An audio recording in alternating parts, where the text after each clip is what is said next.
अस्सलामु अलैकुम।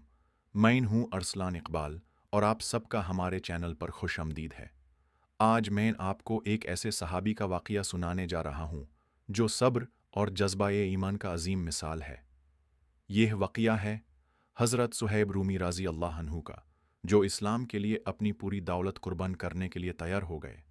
हज़रत सुहैब रूमी रज़ी अल्लाह अन्हु एक ताजिर, बिजनेसमैन थे, जो इस्लाम कबूल करने के बाद मदीना हिजरत करना चाहते थे।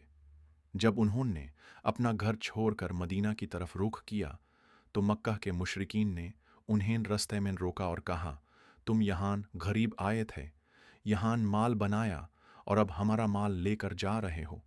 हज़रत सुहैब रूमी राजी अल्लाह अन्हु ने जवाब दिया, अगर मेरी दौलत तुम्हें चाहिए तो लो, मुझे सिर्फ मेरे रसूल के पास जाने दो।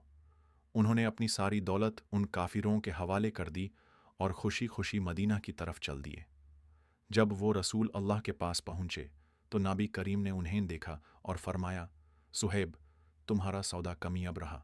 यह अल्फाज सुनकर हज़रत सुहैब रूमी रज़ी अल्लाह अन्हु का दिल खुशी से भर गया, क्योंकि उनका सब कुछ अल्लाह और रसूल के लिए था।